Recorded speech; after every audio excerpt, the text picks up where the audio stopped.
Meus irmãos, graça e paz, amém? Eu sou de Ipatinga, interior de Minas Gerais. Sou pastor de uma igreja que se chama LAR, Lugar de Amor e Restauração. Sou pastor há 24 anos, para a glória de Deus. Comecei na favela, onde tinham aberto a igreja 10 vezes, e quando me enviaram para a favela, falaram comigo assim: você vai, mas a igreja não vai funcionar. Com uma semana, nós começamos a orar a Deus. Próximo da inauguração, tínhamos 40 cadeiras, compramos mais 50, e no primeiro culto 25 pessoas aceitou a Jesus, no segundo 25, com um mês eu batizei 100 pessoas na favela, se chamava Morro do Escorpião. Com 3 meses eu estava construindo uma igreja. E meus irmãos, a minha cidade, você vai conhecer, amém? É uma cidade onde o tráfico dominava, onde o tráfico operava, e essa cidade tem sido hoje uma cidade referência, modelo para a glória de Deus. Eu prego em 55 países, e Deus me deu uma chamada missionária. Eu herdei de um tio meu, pastor da Assembleia de Deus. Eu era só um usuário de droga quando Deus me chamou, e eu não sou só um pastor local, não é? Então, fazendo essas missões, nós temos assim tido muitas experiências com Deus. Hoje nós cuidamos de 2.300 crianças no Haiti. Essas crianças, elas são abençoadas, essas crianças são ministradas e são o futuro do Haiti. Nós cuidamos de 300 crianças no Camboja, onde essas crianças estão sendo preparadas, estão sendo discipuladas para serem, na verdade, a geração que vai sacudir toda a Ásia, amém? E eu tenho uma missão na Ucrânia, na guerra da Ucrânia, aonde, meus irmãos, 30 crianças, agora 40, foram resgatadas há quase 2 anos. Eu estou na Ucrânia, e essa é a data mais difícil na Ucrânia. Por quê? Porque essa data é a data do inverno, e como quase todas as cidades foram destruídas, não existe lá uma forma de conseguir ajudar aquelas crianças a se abrigarem. Então nós alugamos um local que é um centro de treinamento, porque o aquecedor lá é pelo gás, né? Então essas crianças hoje têm um lugar para poder comer, não vão morrer de frio, estão sendo preparadas, discipuladas, treinadas e serão batizadas para a glória do Senhor Jesus, amém? E eu estava na guerra em Israel agora, né? Eu estava justamente na guerra em Jerusalém. A guerra ainda não terminou, está com mais de 200 dias de guerra, e eu fiz um voto a Deus no meio da guerra. Já é a segunda guerra que eu participo, né, em Israel. A primeira eu fugi, né, pela Jordânia. Essa eu estava com a minha esposa, ela estava semi-operada, não consegui fugir, e eu fiz um voto a Deus. Falei: se o Senhor me tirar dessa guerra, não é? Porque quando eles começaram a matar crianças, estruparem mulheres, e a minha esposa operada, eu comecei a ficar preocupado, e eu falei: Deus, me tira desse lugar. E se o Senhor me tirar desse lugar, eu vou voltar a fazer muitas loucuras para o Senhor. E como eu gosto da bicicleta, e em setembro eu conto com detalhes na conferência para vocês, de como eu comecei a pedalar, amém? Hoje nós vamos dar um pontapé, amém? E aí eu falei: Deus, eu vou pedalar de Minas Gerais ao Acre. E eu estou na estrada há 19 dias. Eu saí de Belo Horizonte, irmãos, e chegamos aqui para a glória de Deus. Amanhã nós retomamos, faltam 200 de Humaitá a Porto Velho, 200, e até Rio Branco falta 509, amém? E eu estava ali agradecendo a Deus, porque eu sou pastor de uma igreja muito grande, e eu reuni os irmãos e falei: eu estou indo fazer uma missão. E qual é o meu propósito nessa missão? Levantar recurso para as crianças do Haiti, para construir casa para obreiros lá no Camboja, e para continuar mantendo o nosso projeto na Ucrânia, que são $3.000, irmãos, por mês, amém? Então, essa é uma noite que você vai ter oportunidade de poder conhecer e fazer parte dessas missões. Os vídeos estão aí? Beleza? Vamos ver aqui os vídeos. Se puder apagar as luzes da frente aqui. E cadê o tecladista, irmão? Foi arrebatado? Não, né? É que eu não consigo ficar com som mecânico aí. Chama o tecladista, irmão. Na hora que acabar os vídeos, pode vir um louvor também, amém? Vamos ver os vídeos aí? Pode apagar as luzes da frente? Não tem qualquer forma que tiver os vídeos, eu vou explicando aí. Pode vir um louvor, a gente vai ficar junto aqui, tá bom? Vamos lá?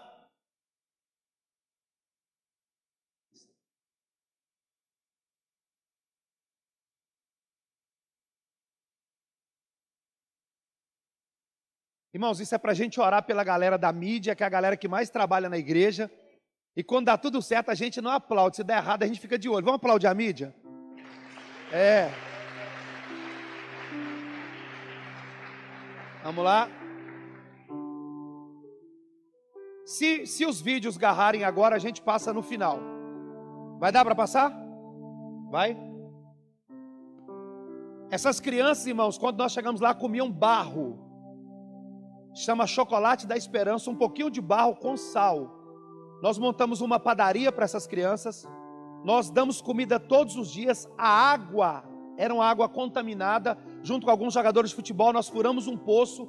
Além de darmos águas para eles lá no nosso orfanato, nós também alimentamos e levamos água para a família deles. O salário que é mais bem pago lá é o salário. Olha aí, olha aí. Essas crianças estão brigando por barro, viu? Todo mundo está conseguindo ver aí? As crianças estão brigando por barro. Olha só. Olha agora, você pode aplaudir, elas têm comida.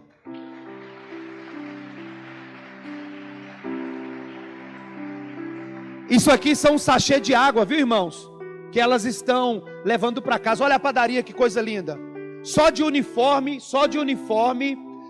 em material escolar nós gastamos 40 mil reais por ano. Se a gente não renovar em setembro, as crianças não podem estudar. Olha esse pão, olha que coisa linda. Você vai comer desse pão lá. Olha só, não existe pizzaria lá, Dr. Wesley. Sabe o que nós fizemos? Montamos um forno de pizza e nós vamos para a rua com um telão. Olha aquilo ali, tudo amarelo, é queijo, é cheddar, né? Com muita linguiça, carne. E essas crianças que nunca viram pizza, comem pizza. E a gente coloca um filme sobre Jesus e eles são evangelizados. Olha aí, essa é a nossa equipe. Olha que coisa interessante, veja isso aqui, gente. Eles vão entregar comida para uma criança, ela vai ofertar a comida para outra criança. Veja isso. Ó, entregou a comida, ela ofertou para outra criança, ela vai guardar para levar para casa para alguém que não tem. Olha o poder da liberalidade, até quem não tem nada sabe. Essas crianças aí não têm padrinhos. Então eles estão do lado de fora da escola, esperando padrinhos. Olha aí, eles não têm padrinhos. Então eles não podem estudar. É 180 reais, se eu não estou enganado, uma criança. Olha eles comendo a pizza, irmãos, que coisa bonita. Você pode aplaudir a Jesus? Aqui eu estou fazendo o Natal das crianças. E eles estão pulando, estão cantando aqui a nossa base missionária. Essa base tinha só uma laje, agora são 5 lajes, temos mais um apartamento. E é isso aí. Você pode aplaudir ao Senhor? Amém? O vídeo da Ucrânia, João, porque o outro é falando aí no... Olha só, as crianças da Ucrânia estão saindo do frio. Quando nós alugamos o local, estão todas agasalhadas para a glória de Deus. Olha aí. Eles vão fazer a primeira refeição deles em meio à guerra, irmãos.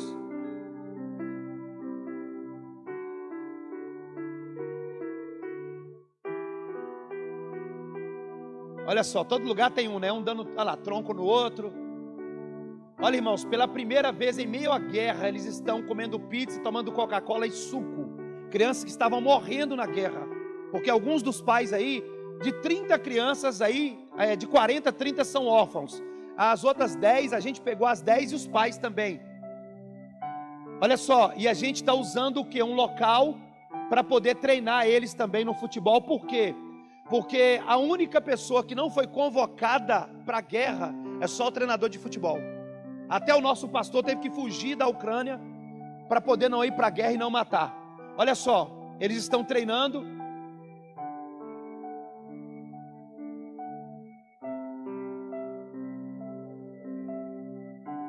E agora no final eles vão dizer obrigado, apóstolo Valdir. Se pudesse ouvir o áudio, ia dizer obrigado aqui, o Maitá, obrigado a todos que investem nessas missões, amém? Você pode aplaudir a Jesus bem forte? Eu vou deixar esses vídeos com o Dr. Wesley, para que vocês possam, no final aí, passar para os grupos. Meus irmãos, quem quer ouvir a palavra de Deus nessa noite? Atos capítulo 1, versículo 21. Nós vamos ler um texto. Não sei se você está sabendo, mas nós estamos em uma contagem regressiva. Faltam só 7 dias. 7 dias para quê? Para o dia de Pentecostes. Se quiser abaixar um pouquinho.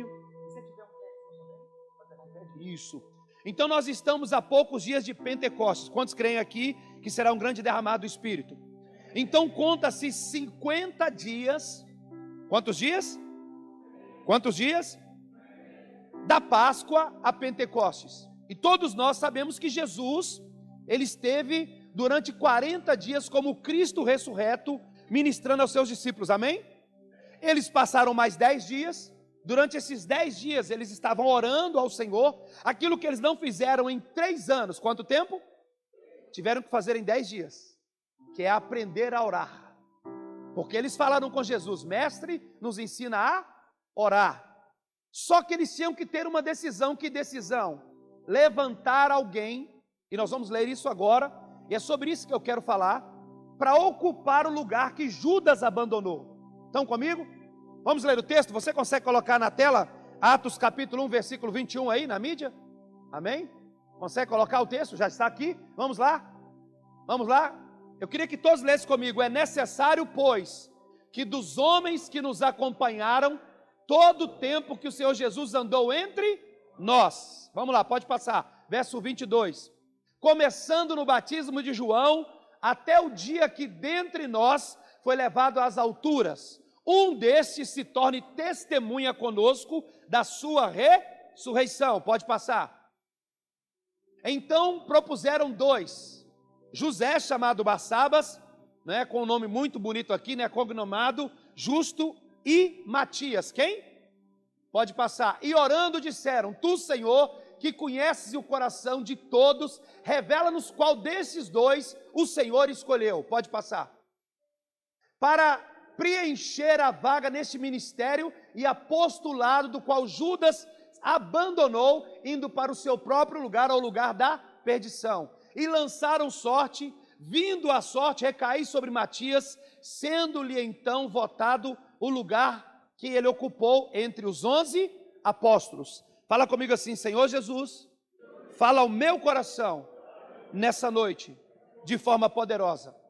Irmãos, então nós estamos entre a Páscoa e Pentecostes. E entre a Páscoa e Pentecostes nós sabemos que havia uma promessa, que é a promessa do derramar do Espírito, que foi profetizado pelo profeta Joel, que vai dizer o quê? E acontecerá nos últimos dias, diz o Senhor, que derramaria sobre toda a carne o teu Espírito. Vossos filhos profetizarão, vossos jovens terão visões, vossos velhos sonharão, e até sobre os meus servos e as minhas servas derramarei do meu Espírito.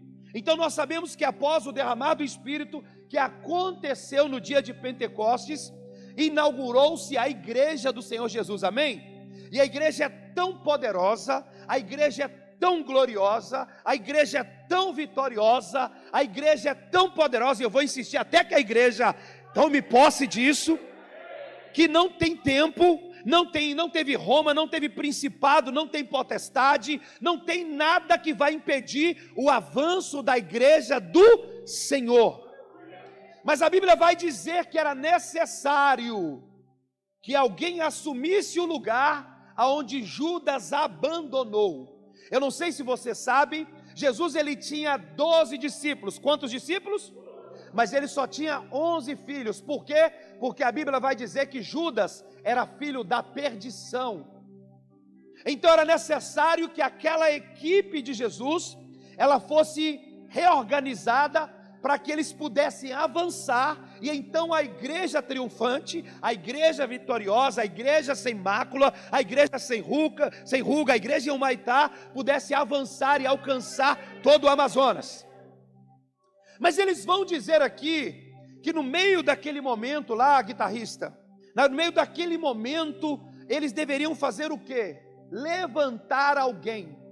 Então havia 2 homens, entre esses homens foi escolhido Matias.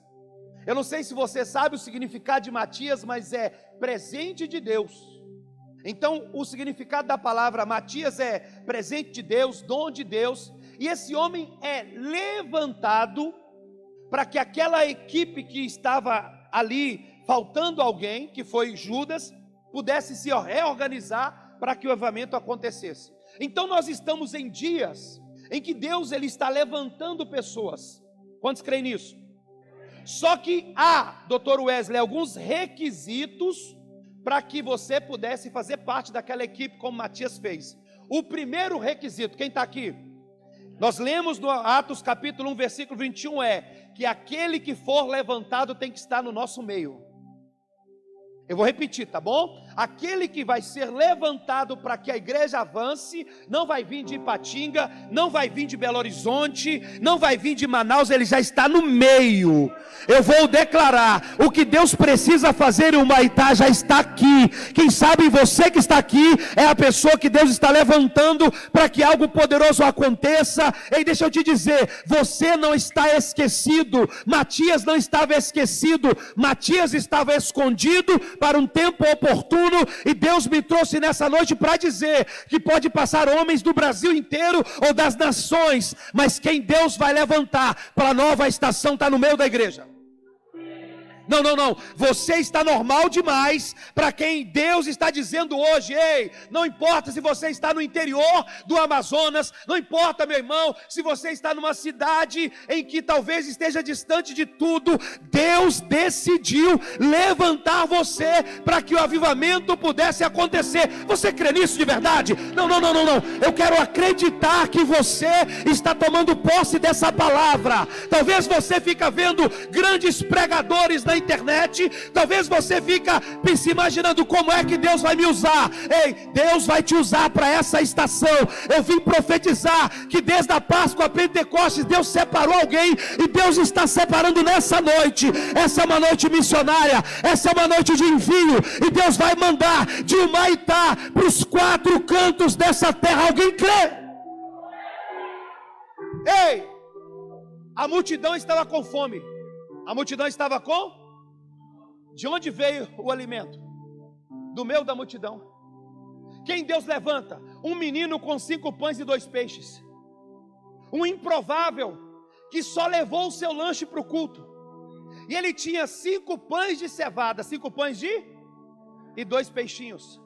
Deixa eu te dizer, não era nem trigo. As pessoas daquela época que tinham condição financeira comiam pão de trigo. Mas as pessoas que não tinham condição financeira, eles comiam pão de cevada. Então esse menino não era um menino que tinha fartura na tua casa. Esse menino não era um menino, irmãos, que tinha riqueza na tua casa. Porque se ele tivesse riqueza, o seu pão seria de trigo, não seria de cevada. Cevada era tão desqualificado naqueles dias que Salomão dava para os seus cavalos. E aí esse menino no meio da multidão se manifesta, sim ou não? Mas quando ele apresenta com 5 pães e 2 peixes, um dos discípulos de Jesus, André, vai dizer assim: o que é isso para tanta gente? Olha aqui para mim, se você quiser anotar e escrever, por favor, aprenda uma coisa: aquilo que não era nada para André, era o tudo do menino. Eu vou repetir, irmãos, aquilo que não era nada para André, era o tudo para o menino. O que isso quer dizer, pastor? Que se você está no meio da multidão, talvez você não tenha o melhor que é o trigo, talvez você não tenha a melhor teologia, você não tenha nem o melhor conhecimento, mas se você está entregando tudo, sem negociar, porque se quem tem trigo não dá, Deus levanta quem tem cevada, mas a obra não fica sem ser feita, porque a obra é de Deus, a obra é de Deus. Então olha aqui para mim, não deixe pessoas como André ditar o que você tem. Quando Jesus me salvou, não sei se eu já contei para o Dr. Wesley, mas eu só tenho a 4ª série primária. Sou do interior de Minas Gerais, então eu falo, nós vai e nós vem. O ai sou, ainda como um trem. E eu lembro que eu dizia, eu vou ser pregador nas nações. E aí nós construímos a nossa igreja, ainda bem pequena, hoje é gigante. E um dia eu tirei meu passaporte.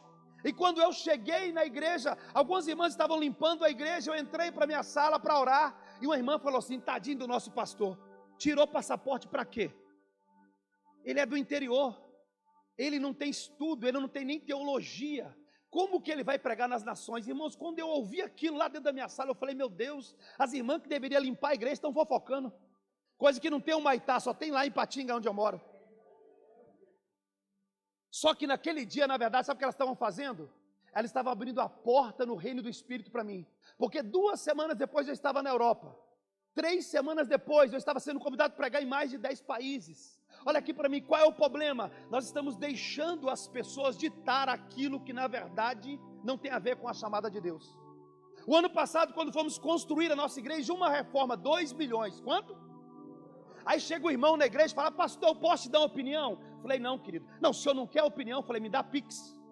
Opinião não paga tijolo. Opinião não paga energia elétrica, opinião não faz igreja. Qual o problema de quem tem chamado? Está trocando a palavra de Deus pela opinião dos outros. Eu vim aqui dizer que você não vai andar segundo a opinião de ninguém, você vai andar segundo a palavra que Deus te deu. Deixa eu fazer uma pergunta: quem aqui tem uma palavra? Não, eu vou perguntar de novo: quem aqui tem uma palavra de Deus? Levante as tuas mãos, planta uma bananeira, vira uma pirueta, mas olha aqui para mim, a opinião das pessoas não vão mudar a palavra que Deus te entregou.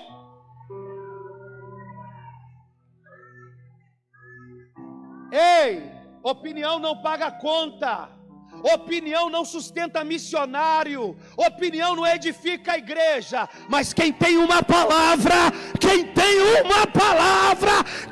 uma palavra vai avançar. E eu vim dizer para o Humaitá, eu vim dizer para o rebanho do apóstolo Hélio, que essa igreja tem uma palavra, e essa igreja vai esvaziar o inferno e encher os céus. Alguém crê? Olhe para alguém e diga assim: o que a gente precisa está no nosso meio. Não, você não está entendendo. Quando o pastor orava pelos juniores aqui, eu fiz questão de falar: Deus, ali está a profecia de Joel, os filhos que vão profetizar e os jovens que terão visões. Pode passar aqui, e deixa eu dizer, vai passar muito homem de Deus. Olha o que o apóstolo disse: esse lugar é rota de avivamento, esse lugar é lugar de promessa. Ei, pessoas do mundo inteiro vão querer pisar aqui, mas não é porque você, meu irmão, ou a igreja, não, é porque sobre esse lugar existe uma palavra de Deus, sobre esse povo tem uma palavra, sobre essa cidade tem uma palavra, sobre o Amazonas há uma palavra de Deus. Se você pode pôr a mão no ombro dessa pessoa, dá uma rajada em línguas e diz assim: você tem uma palavra. Não, faça melhor. Aperta o ombro dele até ele dizer ai, orar em línguas, e diz: você tem uma palavra de Deus. Você tem uma palavra de Deus. Eu vim pregar para uma igreja que tem uma palavra. Eu vim pregar para um povo que tem uma palavra. Eu vim pregar para uma cidade que tem uma palavra.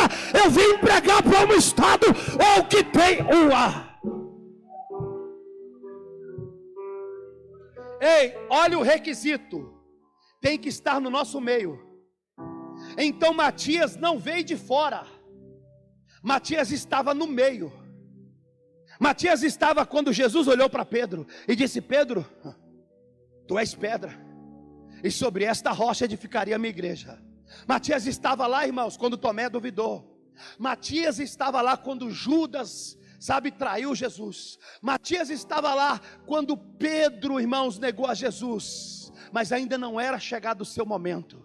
Olha aqui para mim, irmãos, eu não sei se você está entendendo, mas uma das coisas que tem matado o ministério no Brasil é a gente tentar passar na frente de Deus. Você não está esquecido, você está escondido.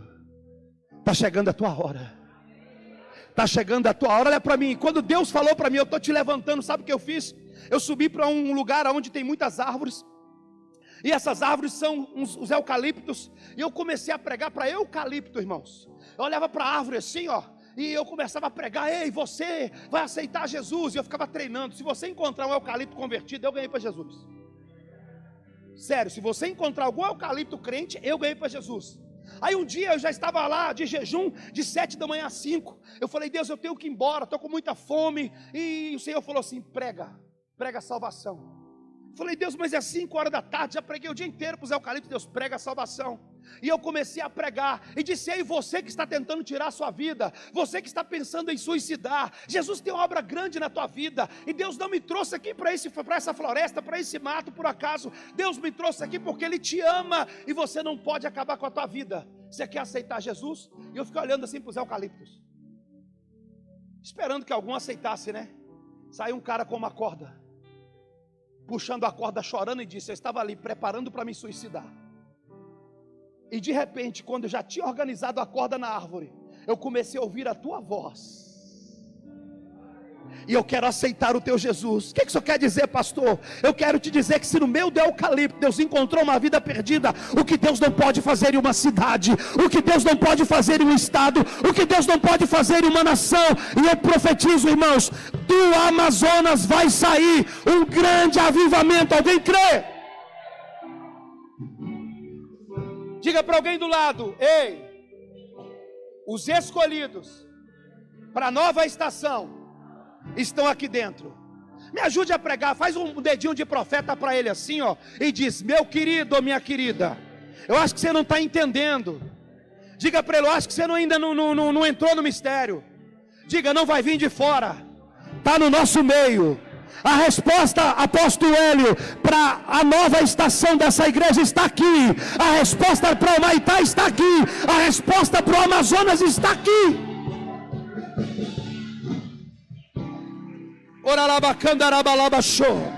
Se é para aplaudir, aplauda de verdade. Se é para aplaudir, aplauda dizendo glória ao Pai, glória ao Filho, glória ao Espírito Santo de Deus. Ei, segundo requisito, quem está comigo?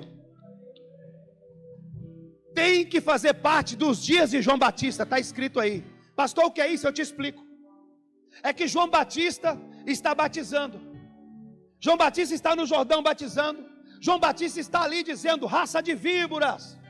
E de repente João Batista para tudo, olha e diz assim: eis aí o Cordeiro de Deus que tira o pecado do mundo. Ei, não basta estar no meio da multidão, tem que ter a revelação do Cordeiro. Eu vou repetir, irmãos, não é trocar de religião, é conhecer a Jesus, é experimentar de Jesus. Eu vim aqui pregar para uma geração que o Cordeiro está se manifestando.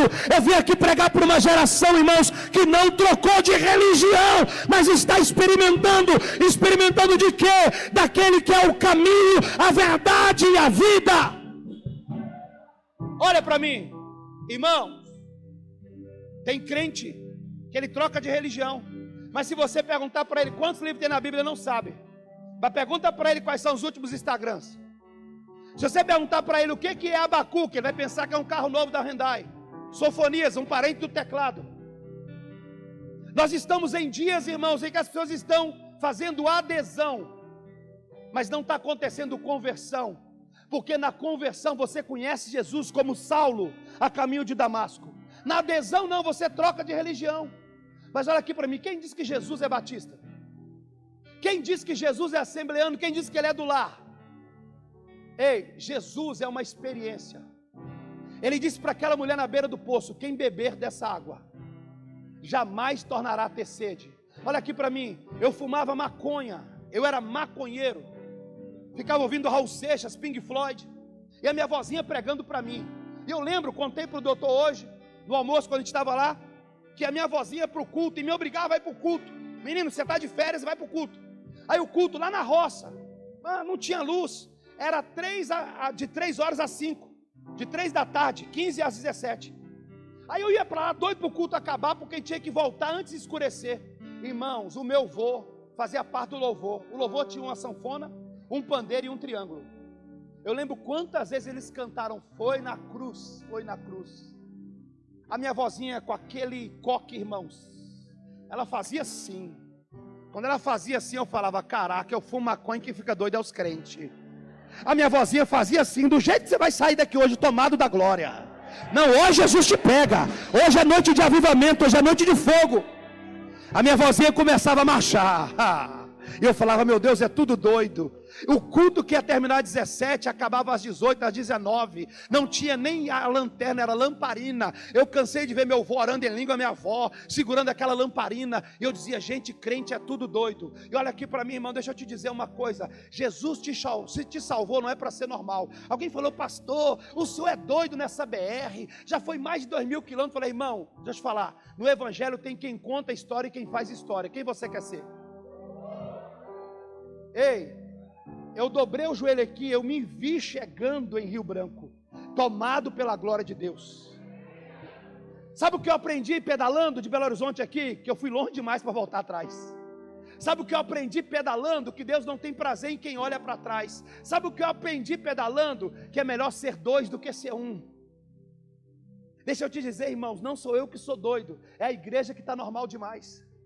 É a igreja que se acomodou, é a igreja que se acostumou, é a igreja que fica olhando no horário para ver que hora que o culto termina, para ver o final do Fantástico. Mas olha aqui para mim, o Fantástico não está lá fora, ele tá... Quem é fantástico está aqui, morreu e ressuscitou ao terceiro dia.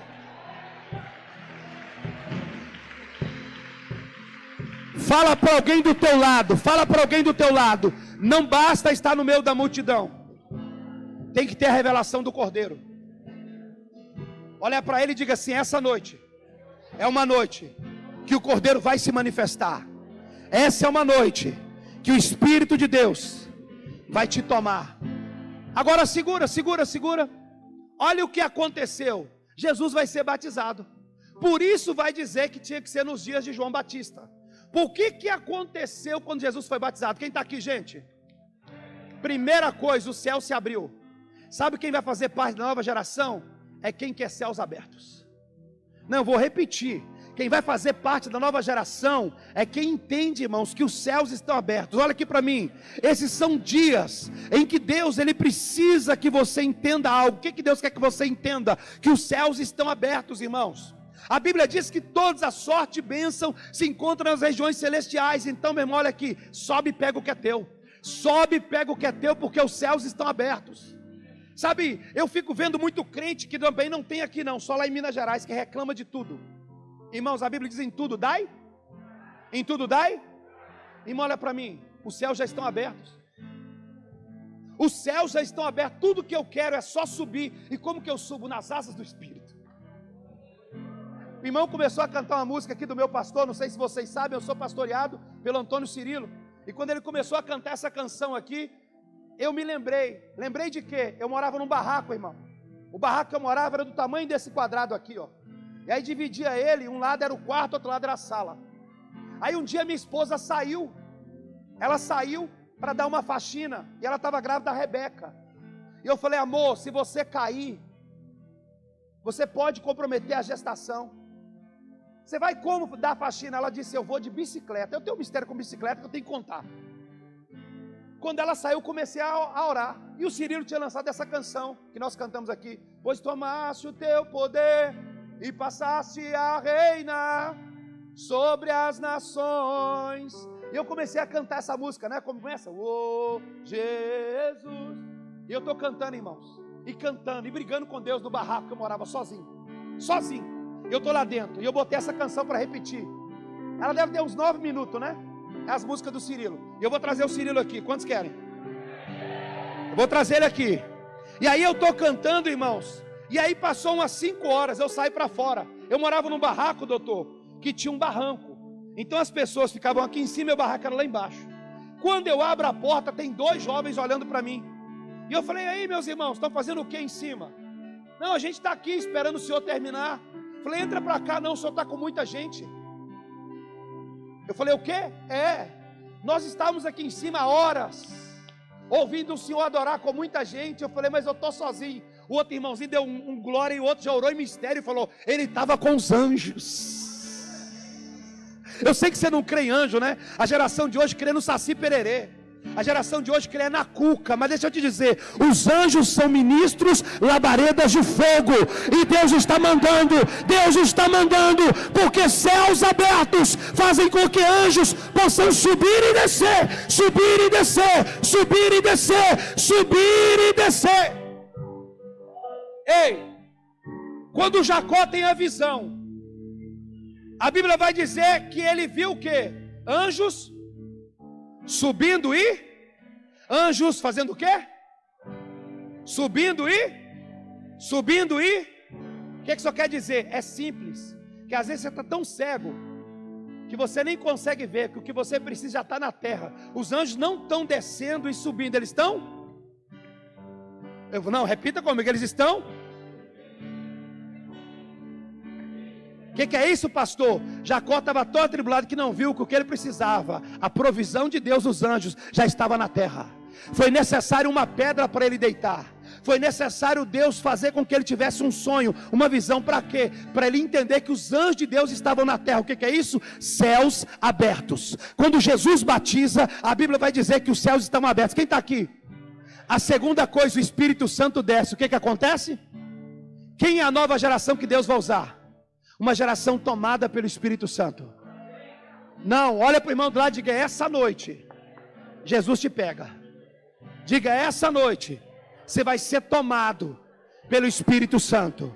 Porque a nova geração não vai ser cheia de convicção, ela vai ser cheia do Espírito Santo.